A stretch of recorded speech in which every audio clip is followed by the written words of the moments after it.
할렐루야! 살아계신 하나님을 찬양합니다. 우리 앞뒤 좌우의 분에게 한번 인사 나누겠습니다. 참 잘 오셨습니다. 사랑합니다. 축복합니다. 지난주 보니까 목사님께서 이렇게 말씀하시더라고요. 한 주간 어떻게 보내셨어요? 예.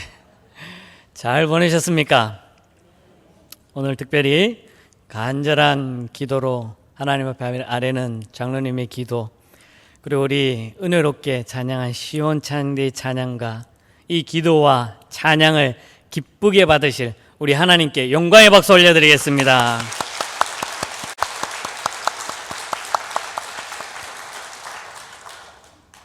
사랑하는 효목제일교회 성도 여러분, 그간 잘 지내셨죠? 이 시간을 많이 기다렸습니다. 유난히 원래 무더웠던 여름, 기도하면서 이 여름이 무더운 날씨가 빨리 지나갔으면 제가 부임해서 우리 사랑하는 성도들을 만날 때 덥지 않아야 될 건데 좀 시원했으면 좋을 텐데 기도를 참 많이 했습니다. 그런데 기도대로 오늘도 아침 저녁으로 시원한 바람이 불어서 너무나도 감사합니다. 잘 지내셨죠? 네. 청빙 설교 후에 한 50여일이 지났습니다. 50여일이 지나면서 강대상에서 여러분들 앞에 말씀을 전하게 되어서 무엇보다 하나님께 영광이고 온 성도들에게 감사와 찬양을 올려드립니다. 부족한 저를 사랑하는 효목제일교회 담임 목사로 불러주고 이렇게 또 함께 하나님께 예배드리며 교회를 섬길 수 있도록 허락해 주셔서 진심으로 감사드립니다. 저라는 사람은 많이 부족합니다. 보시다시피 체격도 작고 키도 작습니다.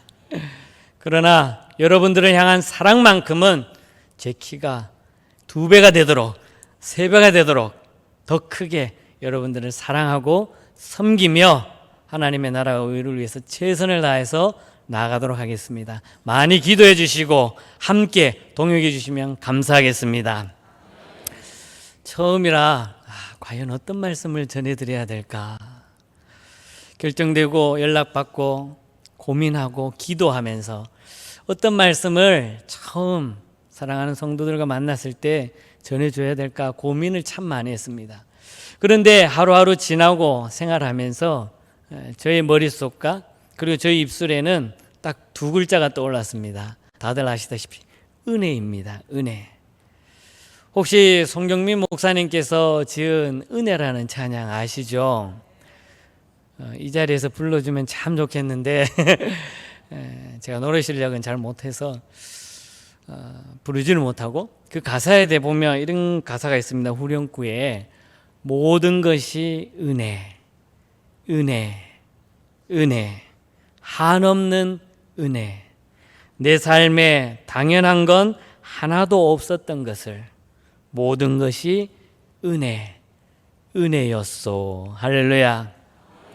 그래서 효목제일교회 성도님을 처음 만나면 이 은혜의 말씀을 함께 나눴으면 좋겠다라고 생각하고 기도하면서 말씀을 준비했습니다. 좋은 교회, 아름다운 교회, 소문난 교회, 효목제일교회를 이렇게 섬길 수 있다는 것은 전적인 하나님의 은혜가 아니고서는 설명할 길이 없습니다. 이 모든 것이 하나님의 은혜임을 고백합니다. 그래서 은혜라는 주제를 가지고 우리 한번 말씀을 생각하며 함께 나눌 텐데요. 고린도전서 15장 9절에서 10절 말씀을 가지고 제목처럼 모든 것이 하나님의 은혜라는 제목으로 함께 나누도록 하겠습니다.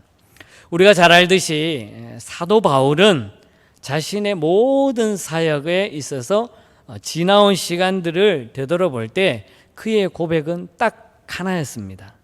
오직 하나님의 은혜였다라고 고백을 하고 있습니다.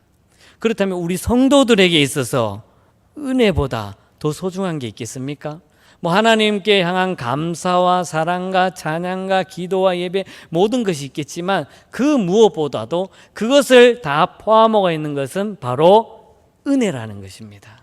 하나님께서 나에게 죽을 수밖에 없는 나를 택해 주시고 나를 사랑해 주시고 나를 인도해 주시고 지금 이 자리에도 앉아 있게 하시며 하나님께 예배 드릴 수 있었던 것은 바로 은혜라는 사실을 기억하시길 바라겠습니다.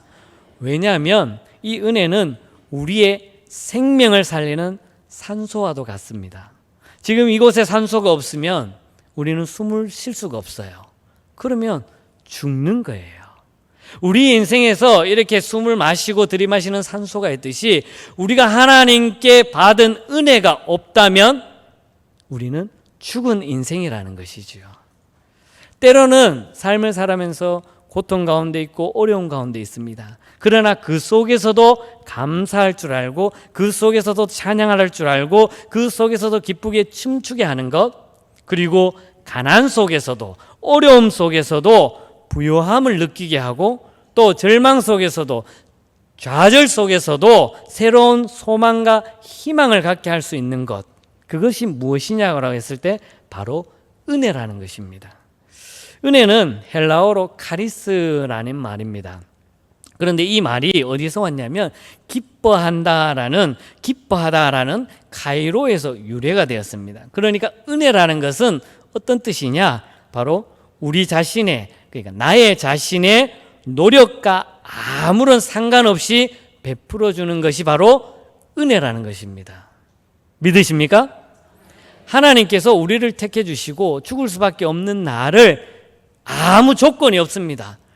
어떤 조건 없이, 아무 조건 없이, 아무 상관없이 나에게 베풀어 주는 것, 이것이 바로 은혜라는 사실을 믿으시기를 바라겠습니다. 나 같은 죄인을 구원해 주셨다는 것, 이거는 너무나도 감격스러운 일이라는 것입니다. 사도 바울은 그것을 깨달았고 그것을 알았기 때문에 하나님의 말씀을 전하면서 읽지는 않았지만 8절 말씀에 이렇게 고백합니다. 맨 나중에 만삭되지 못하여 난 자 같은 내게도 보이셨느니라, 이렇게 고백하고 있습니다. 사도 바울이 왜 이렇게 고백을 했을까요? 왜 이렇게 하나님을 표현하는데 나의 자신을 이렇게 표현했겠습니까? 그 모든 것은 바로 하나님의 은혜라는 것입니다. 자격이 없고 하나님이 인정해 줄 만한 아무런 근거가 없는 바울 자신에게도 하나님께서 부어주신 놀라운 은혜가 그의 삶의 주관이 되었고 모든 인생의 삶의 모습이었다라는 것입니다. 사랑하는 성도 여러분, 하나님의 은혜는 놀라운 것입니다. 어떻게 보면 그 은혜라는 것은 우리 인생의 삶의 기적과 또 같은 것입니다. 한번 나를 찾아오신 주님은 나를 떠나질 않습니다. 부족하고 허물이 있어도 때론 내가 거부하고 내가 하나님을 외면하고 내가 하나님을 떠나서 세상의 삶을 살아가지, 우리 하나님은 내가 어느 곳에 있든지 무엇을 하든지 어떤 상황 속에 있든지 늘 함께함을 믿으시기를 바라겠습니다. 이 은혜로 말미암아 우리가 영원히 삶을 살아가고 하나님 앞에 온전히 나아갈 수가 있다는 것입니다. 특별히 은혜라는 것은 꽃과도 같습니다. 이 꽃에는 무엇이 있습니까? 향기가 있습니다. 지난 주일에 제가 인사드리면서 장로님께서 주신 꽃을 탁 받았을 때 그 꽃향기가 코를 진동하는 것을 보았습니다. 이렇게 꽃이라는 것은 향기를 바랍니다. 만약에 이 향기가 꽃에 나지 않는다면 그 꽃은 아무 의미가 없는 거예요. 그런데 꽃은 향기를 바라고 그 향기로 말미암아 수많은 벌들이 모이게 되죠.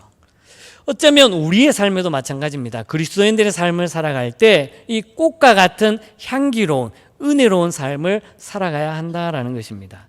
이것이 바로 하나님께서 우리에게 베풀어 주신 은혜라는 것을 기억하시기를 바라겠습니다. 사랑하는 요목제일교회 성도 여러분, 지금 우리들이 그 은혜를 잘 누리고 있습니까? 그 은혜를 받고 그 은혜에 감격하여 인생의 하루하루의 삶을 살아가고 있습니까? 우리의 모든 삶에 있어서 은혜가 빠지면, 은혜가 없으면 죽은 인생과도 같다라는 것을 명심하시길 바라겠습니다. 그렇다면 오늘 바울이 전한 이 은혜, 본인이 체험하고 경험하고 느꼈던 이 은혜의 말씀, 이 은혜의 말씀을 가지고 우리 함께 나누도록 하겠습니다. 가장 먼저 하나님의 은혜는 어떤 은혜냐면 한번 따라해 볼까요? 빚진 자의 삶이다. 하나님의 은혜라는 것은 빚진 자의 삶입니다. 우리 10절 말씀 전반부 한번 같이 읽어볼까요? 함께 읽겠습니다. 그러나 내가 나된 것은 하나님의 은혜로 된 것이니 내게 주신 은혜가 헛되지 아니했다. 아멘. 이렇게 고백하고 있습니다. 사도 바울은 자기 인생의 모든 삶에 있어서 하나님께서 내게 주신 그 은혜, 내가 나된 것은 하나님의 은혜로 된 것이고 내게 주어진 은혜가 헛되지 아니했다라는 겁니다. 즉 사도 바울은 우리가 알듯이 어떤 사람이었습니까? 예수님을 믿는 사람들, 하나님을 섬기는 사람들을 잡으러 가고 죽였던 사람이에요. 심지어 대사장의 공문을 가지고 다메섹으로 가서 내가 예수 믿는 사람들을 핍박하고 그들을 다 잡아서 감옥에 넣을 거야 다짐하고 앞장서 나아갔던 사람이 바로 사도 바울이었습니다. 심지어 스데반 집사님의 그 순교의 현장을 멀리서 지켜보면서 많은 사람들이 돌을 던질 때 환호하면서 옆에 있던 사람이 바로 바울이었습니다. 그랬던 사람이 그럼에도 불구하고 자신을 불러주신 그 하나님의 은혜 앞에 감격함에 그 주체할 수 없는 마음에 고백이 나된 것은 하나님의 은혜로 된 것이라고 이렇게 고백합니다. 할렐루야. 우리의 삶에도 마찬가지입니다. 그렇기 때문에 바울은 빚진 자의 삶을 살았습니다. 늘 하나님의 은혜에 대해서 빚진 마음이 있었다는 것이죠. 우리도 마찬가지입니다. 하나님 앞에 예배드리고 하나님의 사람으로 삶을 살아갈 때 그 하나님의 은혜에 대해서 빚진 자의 모습으로 삶을 살아가야 한다는 것입니다. 로마서 1장 14절 말씀 우리 한번 같이 읽어보겠습니다. 함께 읽겠습니다. 헬라인이나 야만인이나 지혜 있는 자나 어리석은 자에게 다 내가 빚진 자라. 아멘. 사도 바울은 모든 사람, 헬라인이나 야만인이나 지혜자나 누구나 할 것 없이 자기가 만나는 모든 사람들에게 있어서 빚진 자라고 표현을 하고 있습니다. 가장 먼저는 하나님께서 나에게 주신 것에 있어서 빚진 자라고 고백하고 있고 나의 나된 것은 하나님의 은혜라고 고백하고 있고 내가 복음을 전함에 있어서 많은 사람들을 만나는 그 모든 사람들에게 대해서 내가 빚졌다라고 표현을 하고 있는 것입니다. 여러분 혹시 빚지고 살아보셨습니까? 여기 계신 분들은 아무도 빚진 사람이 없는 것 같아요. 예를 들어서 은행이나 아니면 카드사에서 빚지면 심지어 오늘이 카드 결제일이잖아요. 오늘 입금을 안 시켜가지고 결제가 안 되면 내일 하루만 딱 지나도 어떻게 됩니까? 카드사에서 전화 옵니다. 안녕하세요 고객님, 땡땡 카드사인데요. 결제일이 지났습니다. 얼마가 지금 연체되었네요. 조속히 갚아주시기 바랍니다. 연락이 막 와요. 그 전화를 받으면 마음이 얼마나 불편할까요? 빚진 자의 모습은 늘 불편해요. 뭔가 속이 후련하지 않아요. 그리고 또 예를 들어서 상대방에 의해서 내가 저 사람에 의해서 무슨 일이 생기면서 빚졌어요. 섬김에 있어서나 희생에 있어서 상대방을 내가 저 사람에게 빚졌어요. 그러면 저 사람을 볼 때마다 내 마음이 어떻습니까? 편하지가 않다는 거예요. 그런데 이 빚진 자가 자유함을 누리려면 그 빚을 갚으면 다 자유함을 누릴 수 있는 거예요. 마음이 편안해집니다. 이 모습에서 사도 바울이 하나님의 사역을 하면서 빚진 자의 삶을 살아갔다라고 표현합니다. 자기가 예수 믿는 사람들을 잡으러 갔습니다. 핍박을 했습니다. 어려움을 주려했습니다. 그런데 그랬던 바울을 하나님께서 택해 주시고 하나님의 자녀 삼아 주신 것에 대해서 늘 마음속에는 빚진 자의 마음이 있었다라는 거예요. 그런데 이 빚진 자의 모습이 있으면 어떻게 삶을 살아갈까요? 내가 하나님 앞에 빚을 졌기 때문에 매 순간 하나님의 은혜에 어떻게 보답하면 될까? 내가 어떻게 하면 그 빚을 갚으며 삶을 살아갈까? 이런 마음으로 삶을 살아갔다는 거예요.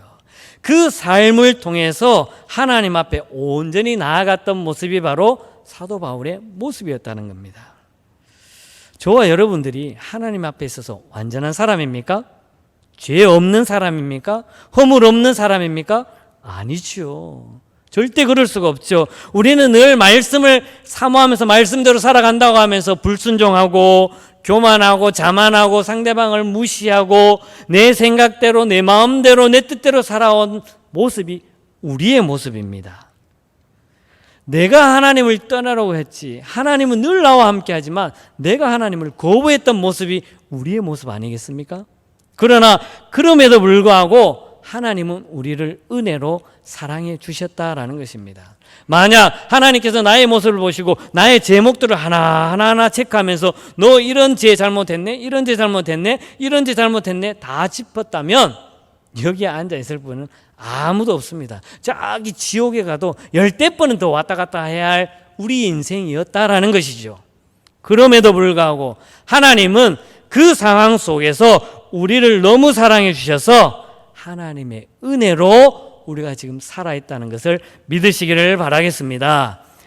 하나님의 은혜가 넘치면 우리의 모습이 빚을 졌기 때문에 어떻게 하면 하나님께 영광 올려드릴까, 하나님 기뻐하는 삶을 살아갈까, 세상 속에서 하나님의 영광을 드러내며 삶을 살아갈까 고민하며 삶을 살아가는 사람이라는 것입니다. 여기 앞에선 목사는 이제 어떤 빚을 졌습니까? 여러분들 성도들을 향한 빚을 졌습니다. 그러면 이제부터 저는 늘 빚진 자의 삶을 살아가는 것이에요. 복음의 빚을 갚아야 되고 여러분들을 위해서 날마다 기도해야 되고 더 섬겨야 되고 사랑해야 되는 그 빚이 저에게 있다라는 것입니다. 의사들은 어떻습니까? 치료하는 의사들은 환자에 대해서 빚을 졌습니다. 환자들이 찾아왔을 때 그 환자의 아픔을 치료하는 것이 바로 의사가 빚진 모습이에요. 학교 선생님들은 어떻습니까? 아이들을 가르치는 빚을 지었다라는 겁니다. 자기가 알고 배운 것을 학생들에게 최대한 가르쳐주면서 바른 길로 인도하는 것이 선생님이라는 것이에요. 정치인들은 어떻습니까? 정치인들은 국민들에게 빚을 졌습니다. 빚진 국민들을 위해서 열심을 다하고 최선을 다해야 하는 것이에요. 기업을 운영하는 사람들은 어떻습니까? 고객들이 빚진 자들이죠. 고객들이 만족할 때까지 기업은 최선을 다해야 됩니다. 회사의 오너는 어떻습니까? 최고 지도자에 있는 오너는 자기 회사에 있는 직원들에 대해서 빚진 자입니다. 그렇기 때문에 그 빚을 갚으면서 삶을 살아가야 되는 거예요. 그렇다면 우리 예수 믿는 그리스도인들은 어떨까요?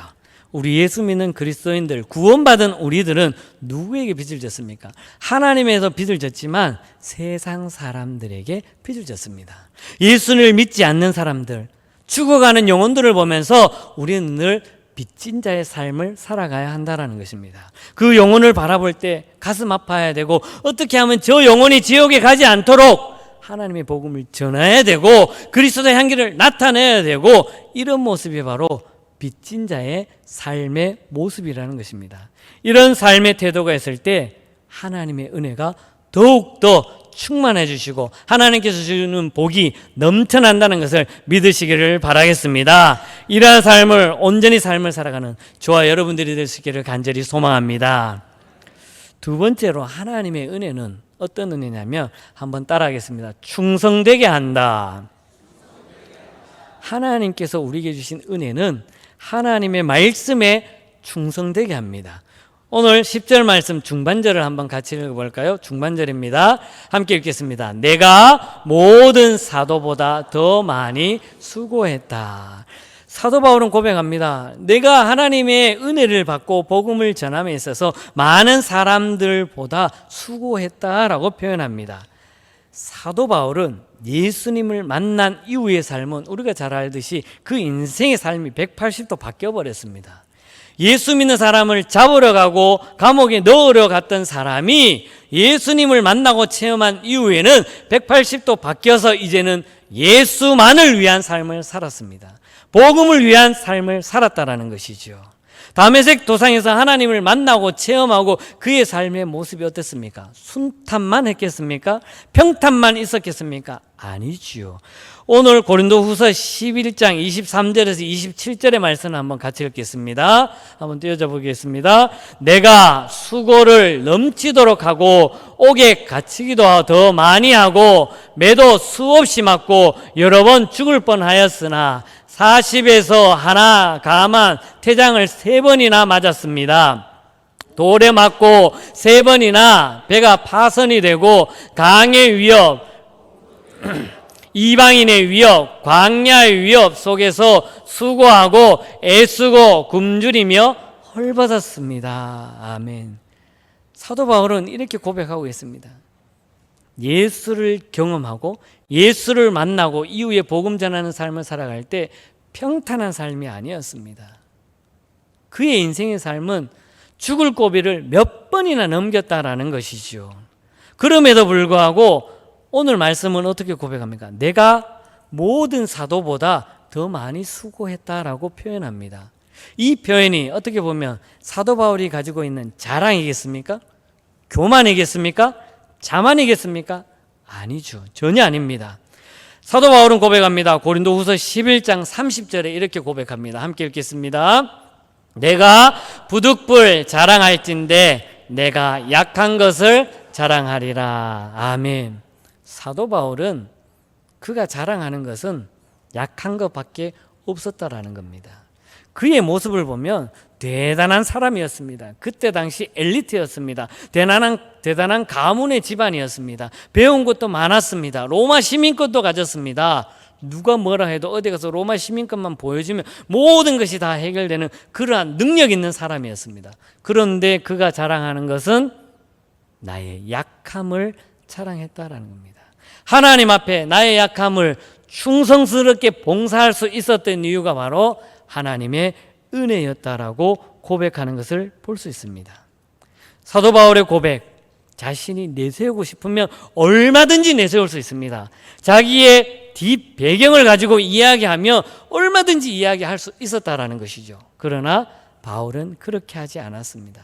세상 사람들이 볼 때 최고의 엘리트 같은 모습을 가지고 있었어도 하나님이 나를 봤을 때는 그 아무것도 소용이 없다라고 고백하는 그 고백이라는 것입니다.